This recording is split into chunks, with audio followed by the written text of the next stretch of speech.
Hey, what's going on, everybody? Welcome into my next team preview video. Today I am doing the Cleveland Browns. In case we have any first-time listeners, what you can expect, I'm going to share my thoughts on the head coach, Kevin Stefanski, take a look at the team's remaining cap space, if they have any room to work with, guys that have been on the team that are projected starters that are entering a contract year, take a look at the offense, the defense, share my feelings at the end of the episode as on the team as an overall feeling. And then when I am going over the offense, I do also give it a fantasy football perspective. As far as guys I'm trying to avoid, guys I'm trying to draft, stuff like that. So let's just go ahead and get this thing rocking for you guys today. We got head coach Kevin Stefanski entering year 2 as the lead guy in Cleveland, and his year 1 went as about as perfect as you could have asked. I mean, especially as a Cleveland Brown fan, when you haven't been to the playoffs in how many longs? What, a couple decades, I think, if I'm remembering that right. So, yeah, he was able to deliver as a head coach. He was able to galvanize the team and utilize everybody on that roster to their fullest ability. And he was able to finally get the Cleveland Browns into the playoff picture. Not only he was able to get the Cleveland Browns into the playoffs, they went on the road, smacked Pittsburgh Steelers in the mouth, moved on to the divisional round, and they did have the opportunity to potentially upset the Kansas City Chiefs on the road if a couple things just would have went their way in that second half of the game. But other than that, what more could you ask for? I mean, of course, who wouldn't want a Super Bowl? But if you're a Cleveland Browns fan that haven't even sniffed the playoffs in how many years at this point, it's about as perfect a year as you could have asked out of Kevin Stefanski in his first year. So obviously that sets up for high expectations for him going forward. The next step for him will be to actually win the division, so they can host a playoff game. I'm sure the dog pound is just foaming at the mouth to be in that stadium for a home playoff game. So that's the next step for the Browns. Win that division, and then they got a really great roster, and they definitely are one of those dark horse Super Bowl teams as we enter the season. In my opinion, we'll just have to see how Kevin Stefanski can deliver in year 2 as the head coach. Moving on, the team is sitting with the 6th most remaining cap space. They have $18.6 million. Now, they just gave Nick Chubb an extension, so that was like a couple weeks ago. So I know overthecap.com has to have that number updated. So they still got a lot of room to work with. If they want to make any additions, they may want to look at addressing maybe a veteran interior defensive lineman, maybe like a Geno Atkins, bring him in. Maybe they can get some depth in the cornerback room, the linebacker room. There's some areas maybe they can address some depth areas on the roster, but guys that are entering a contract year, one guy does point out to me that they may want to consider giving some type of contract extension. That's Wyatt Teller. Wyatt Teller was a big part of why their line was so good last year. He really came on strong. He was blocking people and pancaking people all over the field. Now I can understand their hesitancy. It did take him a while to get to this point of his career, so maybe they want to see at least 2 years of consistent play at the guard position before they give him a contract. But maybe there could be some type of team-friendly deal that two sides could work out. So Wyatt Teller is the name I would watch for the Browns to maybe give a contract extension to in the coming weeks before the season. And then David Njoku, I know it came out yesterday that he wants a long-term deal there, which really doesn't make sense because they're kind of loaded at the tight end position. Maybe they get something done because they did draft him with a first-round pick, but that was the previous regime. So sometimes these new regimes don't hold value to the guys that they did not draft. And on top of that, the team gave Austin Hooper a lot of money last year in free agency. They drafted Harrison Bryant, who showed some good things last year at the position too. So I really don't see a contract extension coming for Njoku. We'll have to see. He's definitely always a guy you could watch for maybe as a trade candidate for the Browns if they maybe wanted to, move on from him, maybe either get draft capital or maybe go acquire some players to add some depth in some other areas. So, other than that, I don't see that happening. So let's just keep this moving. We are going to do the offensive preview next. These are the projected starters per Zach Garton. Zach, I've talked him up before. He's really one of the up-and-coming guys. Now he's coaching as well. So shout out to Zach. You can give him a follow at all22_addict on Twitter. He's a really great follow, especially when he's pumping out film content. one of the more knowledgeable guys in the business. So now keep in mind, these are pulled from the Prospect Encyclopedia, just in case we have somebody that has not listened to my previous videos. If you see any stars next to any of these names on the notable backups or projected starters, that means they are in the Prospect Encyclopedia. In order to make Cleveland's top 22 list, you have to be from the last 3 NFL draft classes. You have to have less than 12 regular season starts. So those are guys that are still gaining NFL starting experience, guys that could range anywhere from core special team guys all the way up to future potential superstars in the league. So you can, if you want to go check it out, you can go order the Prospect Encyclopedia at prospectencyclopedia.com. So I'm gonna go ahead and keep this moving though with the video. I'll talk that up at the end of the video, at the end of this. So yeah, Baker Mayfield. He's entering a big. He's coming off one of his strongest season as a Cleveland Brown. Since his rookie year. He got the team into the playoffs. He got the team to upset the Pittsburgh Steelers on the road. Like I mentioned, potentially almost upsetting the Chiefs on the road as well. So he's entering a crucial year of his career. And the reason why I say that is you're seeing Josh Allen just got his contract extension. Lamar Jackson will more than likely get his extension possibly here in the coming weeks. And so you're seeing 2 of the quarterbacks in his draft class are getting their paydays, and there's much debate, like how much should you pay a Baker Mayfield? He was their number 1 overall pick, not only in their first round, but overall in his whole draft class. So it's going to be interesting to see if he does end up getting paid. They might wait for at least another year, see how he performs, see if he can continue his elevation in play. But for me, for Baker, I think he's just a very solid quarterback. I love how he's got zip on the ball. I love his confidence that he has in himself. And yeah, is he like the most perfect NFL for today's NFL quarterback play? Maybe not. He's not the most mobile guy, but he's still got a strong arm. He's got velocity on his throws. And I think as long as he can just be consistent with his play, I think he's a perfect fit for this Kevin Stefanski offense. Kevin Stefanski runs a lot of more play action. That suits Baker Mayfield's type of play.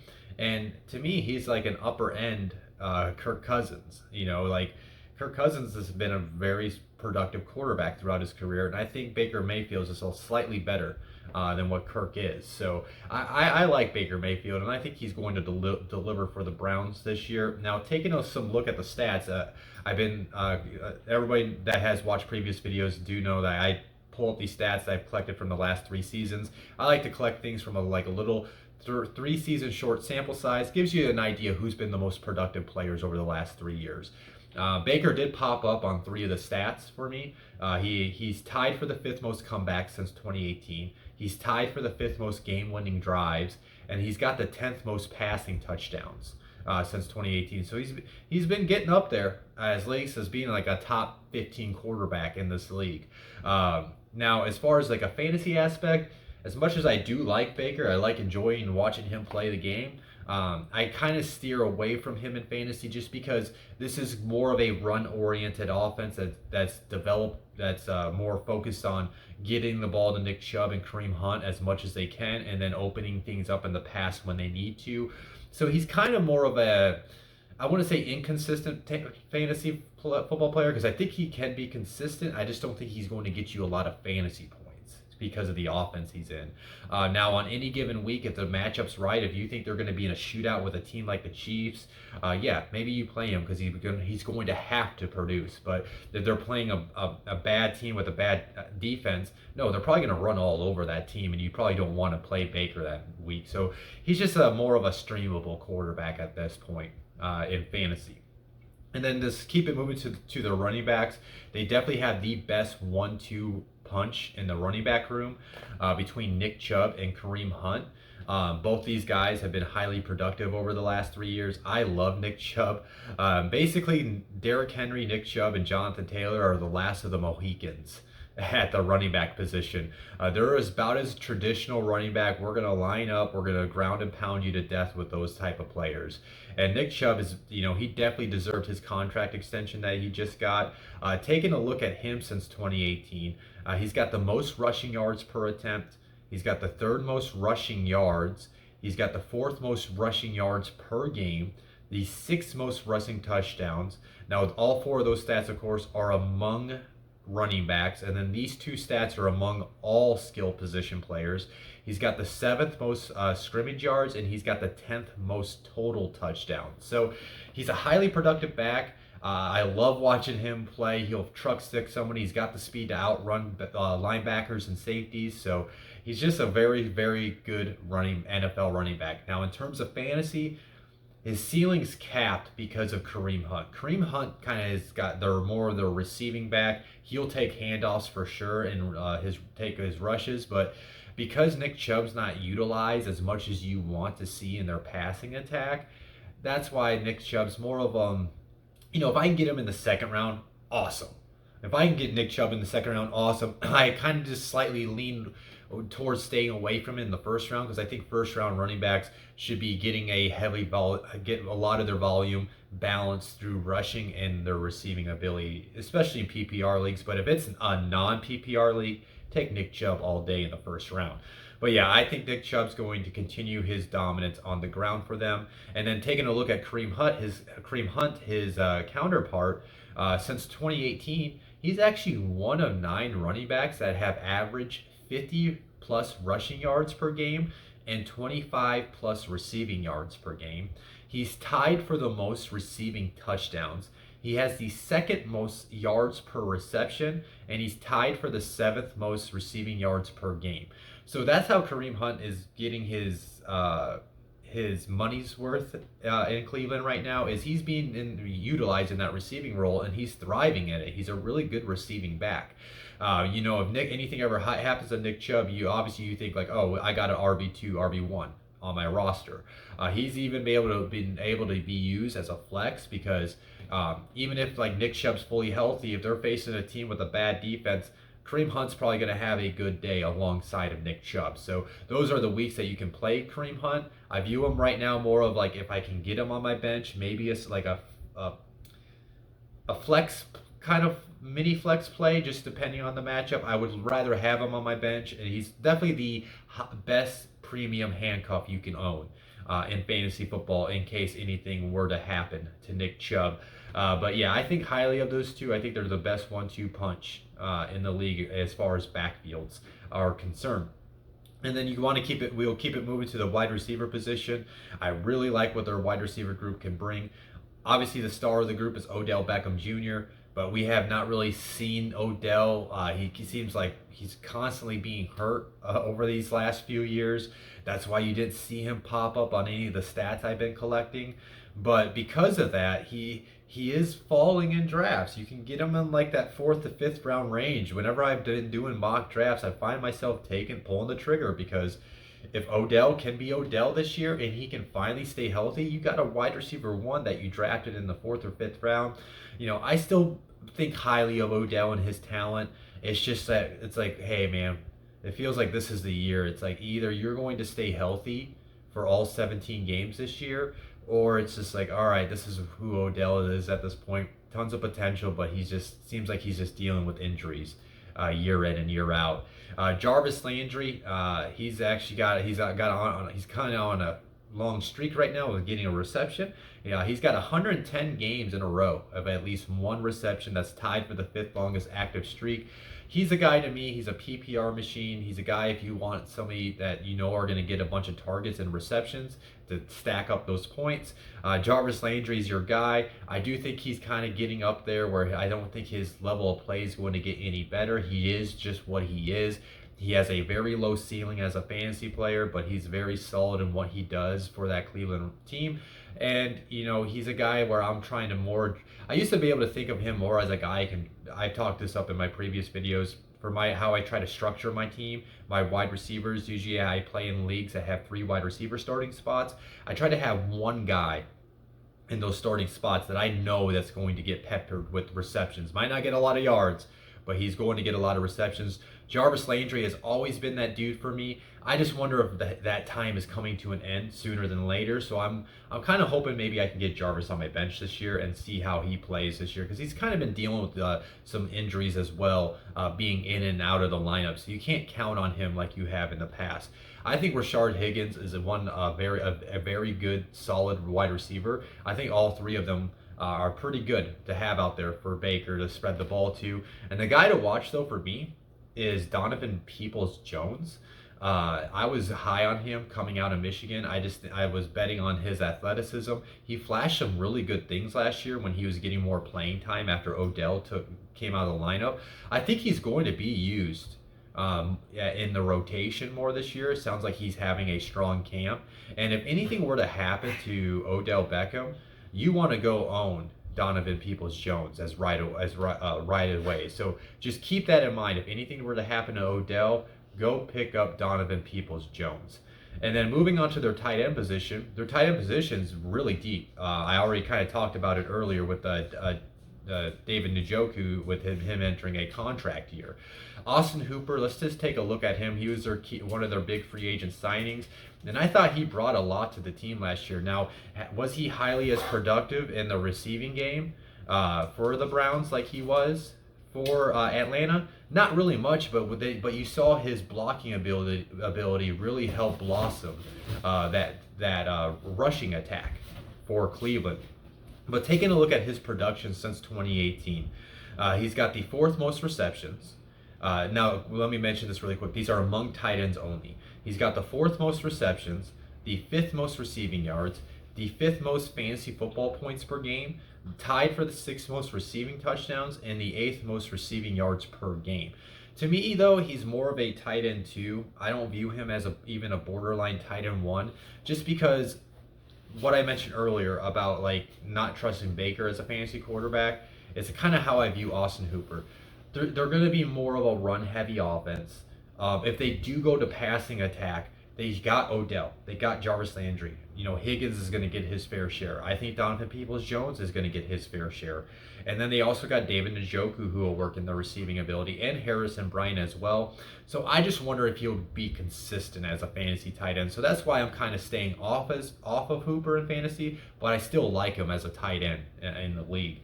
Again, David Njoku's still there that will work in the rotation, and as well as Harrison Bryant too. And then what really makes this offense thrive is they have arguably one of the better offensive lines in the league. This is definitely a top offensive line unit. Jedrick Wills came on strong in his rookie season, so you looked for him to take the step in the play. Joel Bitonio, J.C. Treader, and Wyatt Taylor make a very strong force in the middle of that middle of that offensive line. And then Jack Conklin was another key addition to their free agency last year. So they have arguably a top 5 offensive line unit to go with one of the best in my opinion, the best 1-2 running back tandem. That offensive line gives Baker Mayfield plenty of time to scan the field, read defenses, and get things open for Odell, Jarvis, and Rashard Higgins, and the rest of the group, Austin Hooper and everybody. So yeah, this is a making not only of a top 10 offense, but if everything hits right, if Odell can stay healthy, this is a top 5 offense in my opinion. This is one of the stronger offenses that I've gone over in my team preview series, and I have high expectations. I mean, the only way I see this offense not being a top 5 offense is obviously health concerns, right? If something happens to the offensive line, if guys start to miss unit, yeah, that's going to mess up things. If Odell's taken out, yeah, that's going to lead to maybe some inconsistencies. But goes to the guy I was saying earlier, Baker Mayfield. This is his prove it year, his year to prove that he's the guy, and he deserves his first payday in the NFL. So as long as Baker Mayfield doesn't show any signs of regression, if he could just continue his development and be the quarterback they drafted him to be, this should not only easily be a top 10 offense, but I think they should be able to be a top 5 offense in the NFL. Now I'm going to keep it moving to the defense. Again, these are the projected starters from the man, Zach Garton. Make sure you go give Zach a follow on Twitter at all22_addict. Now I'm going to go ahead and keep this moving though. Let's start with the interior of their Let's start with their defensive front, like I always do. Work from the front to the back. Obviously, Myles Garrett. Let's start there. The dude is a stud. He's freaking huge. If you've seen him from his off-season workouts, I think he's geared up to have a potential defensive player of the year type of season for Cleveland, especially now that he's got Jadeveon Clowney on the opposite side. Now we do need to see Clowney stay healthy. I will say that. I'm definitely I wouldn't say a Clowney stan, but I've just always liked Clowney, but you just haven't seen the production over the last few years, and it seems like he's been dealing with season-ending injuries for the last 3 years. But if he can stay healthy, him and Myles Garrett can make one of the better edge rushing tandems in the league. But that's 100% on Clowney being healthy. Even if Clowney's not healthy, I think Myles Garrett is set up for a strong year. Taking a look at Myles Garrett since 2018, he's got the 3rd most sacks. He's tied for the 5th most forced fumbles, and he's got the 8th most quarterback hits as well. So I think he's set up for a strong season. Where my worries come, though, for this Cleveland defense is not only the interior part of their defensive line, but the depth to go behind Myles Garrett and Clowney, and as well as the interior defensive line depth too. Malik Jackson, he's at the back end of his career, but he was been a solid D tackle for his career. But you just want to see if his play is not going to drop off and be an issue.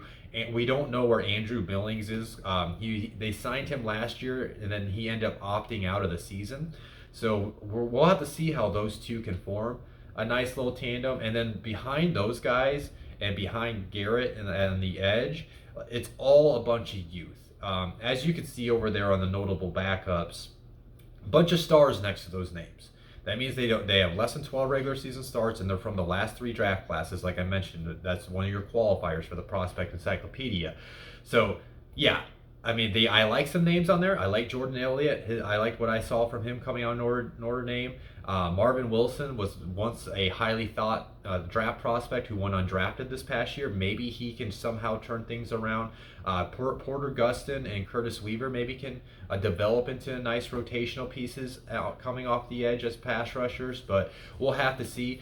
You'll have to see how Zach views them if you buy the Prospect Encyclopedia and read their scouting reports. And then taking a look at the linebacker group, I think this is setting up for a potential decent linebacker group. I do have some slight concerns.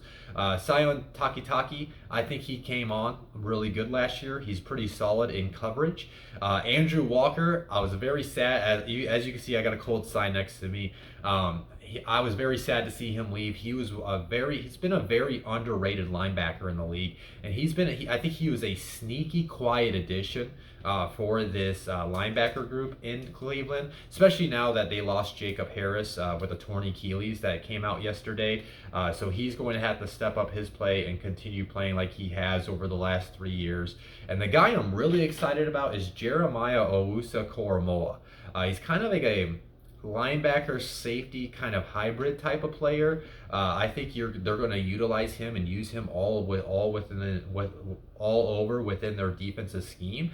And if it's any indication of how he was playing on the Browns preseason game, I have high expectations that he's going to have a very strong rookie year and be a vital cog to this Browns defense. So I think it's a solid group. I wouldn't call it like an overly impressive group, but it's a solid group. And they still got like Malcolm Smith and Mac Wilson, guys they can work into on that rotation in the linebacker room. And then taking a look at their secondary, I think the secondary has a lot of potential to be very solid. Denzel Ward, I don't think he gets as much recognition as he should for his play at the cornerback position. He's actually tied for the fourth most pass deflections since 2018. He has 40 from the past 3 seasons. And then I think not only he's their cornerback 1, but then they signed Troy Hill from the Rams, who's a very solid cornerback. Greg Newsome has the potential to be a very good cornerback who they just drafted with their first round pick. And then they also still got Greedy Williams, who I was a big fan of, who just hasn't been able to stay healthy in the league. That's why they obviously had to draft Greg, because they couldn't depend on Greedy's health anymore. But I like their 4 cornerbacks in that group, and I think they can develop into a very strong coverage secondary because of their safeties as well. John Johnson another guy they just signed for free agency from the Rams as well. He was very strong in that Rams Super Bowl run, and I think he's going to help carry that over to the Browns defense. And they still got Ronnie Harrison, who's going to work in the rotation, who did some good things for them after trading for him from Jacksonville last year. The guy I'm excited about is Grant Delpit, though. Grant Delpit to me was my safety one in his draft class. I thought very highly of him and his potential. Unfortunately, he suffered that torn Achilles before their season even got started last year. And as long as he's fully healthy and he can be the player I projected him to be, man, they got a really nice, strong safety punch with Delpit and John Johnson, and they can also deploy in Ronnie Harrison and work in three safeties. So I think they got a little. I think they got a lot of how do I say this? Like a lot of variety of ways they can deploy their secondary with the cornerback and safety groups that they're working with. Over on the defense, though, I think it's a solid defense. You are betting on a lot of things to happen for this to be a top 10 defense. It's more of, to me, sitting in the top 15 right now. To get in the top 10, it's going to bet on the interior of the defensive line not falling apart and the depth becoming an issue. They are going to obviously need a full 17. Okay, so say Jadeveon Clowney has to miss some games. At least, hopefully, Clowney can play at least like 13, 14 of the 17 games. And then obviously their linebacker group needs to stay healthy if they can. That's going to be solid. And then like I said, I like what they bring in the secondary, but you're just going to have to figure out what works for them, what players should be in the rotation and in certain packages. But overall, it should be at least a top 15 defense and has the potential to work their way up into a top 10 defense as long as everything does indeed come together for Cleveland.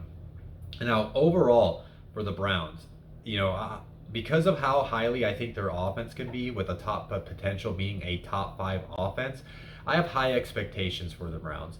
I think they have a very good. I think they could have a very explosive offense with Nick Chubb and Kareem Hunt running the ball on the ground, with the guys like Odell Beckham being healthy and Donovan Peoples-Jones, and their passing attack can be explosive with the play action. So it's going to come down to Baker Mayfield. If Baker Mayfield can just be continue to build on what he did last year and continue that into this year, I think we're going to see a very impressive, hard to beat offense from the Browns this year, especially because that offensive line, it's a top 5 unit, and as long as all 5 players don't have to miss any time, I think it's going to be very difficult to stop the run from Cleveland, and then they're going to have their moments where they can make those big explosive plays when they go off the play action and hit Odell deep for a touchdown.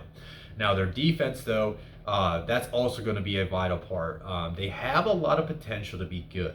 I really do believe that, but I think there are paths where all of a sudden this defense can be bad. If Clowney, obviously, if his injuries once again come up, you wonder if they can find consistent pressure opposite of Myles Garrett. And then you get worried about the interior part of that defense, not only like how the level of play of the starters, but if that depth is going to become an issue. And then in the linebackers, like I said, you need all 3 of those current starters to stay healthy. But as long as all that can come together, they should be able to at least complement the Browns' offense and not put them in a bad position. And I think if Myles Garrett can have that Defensive Player of the Year type of season, like I think he's set to potentially have, I think this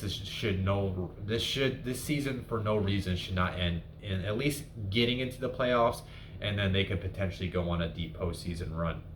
It's going to definitely be difficult. The Steelers are going to be pushing for that division title. I think the Bengals are going to be sneaky good. Go ahead and you can laugh at me. And then I think the Ravens obviously they're always going to be competing. So the Browns, for me, it's either a wild card team. Maybe they finally win the AFC North for the first time in forever, but I definitely expect them to be competing for the playoffs and potentially going on a deep postseason run in the AFC this year. But yeah, that's the video, guys. I do appreciate you tuning in as always. If you watched the entire video, I do appreciate that. If you enjoyed today's video, as always, hit that like button. If you have not subscribed to my channel, please subscribe to my channel. Looking to continue to get those numbers up. I'm trying to reach 100 by the time the season kicks off. And then if you if you enjoyed this video, go check out the other ones. If you have not watched all my team preview series, this is what, team 25. And then one last thing, you guys knew this was gonna come. I'm gonna promote this as much as possible until you finally get your hands on it. Is the Prospect Encyclopedia that just came out this week for purchase. What that is it's only a PDF this year. It's a 700 plus scouting reports in it. It's for all 32 teams. Every team has a top 22 player list. Basically, to qualify for that list, you have to be from the last 3 draft classes. You have to have less than 12 regular season starts. There's other qualifiers for it. But it's a great way to learn about the up-and-coming guys that are entering the league and their role on their current team. And then also guys that have been from the last couple draft classes from previous years, guys that have been working, they're on their development. Maybe they've been hurt. They haven't really gained the experience. And you kind of get an idea where they are at their career. And so it's a really great way you can sound like you're the smartest guy on game day, because when number 27 makes a tackle and everybody's like, who's number 27? You'd be like, oh yeah, it's so-and-so. How do you know about him? Oh, I read the Prospect Encyclopedia. So that's one way I love about it. And it's only $15. You can get the whole thing for $15. Just go to prospectencyclopedia.com. If you want to get a taste of it, I wrote the Bucks section, and the Bucks section is free. You can go download the PDF of the Bucks section, get a little taste of it. If that impresses you, go buy the whole thing for $15. And then if you are a Browns fan, you can order the Browns section for only $1. So team sections are available for $1, but why not get all 32 teams for $15? So yeah, that's my promotion on that. Please go check it out, guys. It's one of my babies. One of the things I'm proud of that I've done over these last few years in this industry. But again, yeah, the next team I'm going to be doing is the Baltimore Ravens. I will be doing that tomorrow, so I'll see you then, guys. Peace out.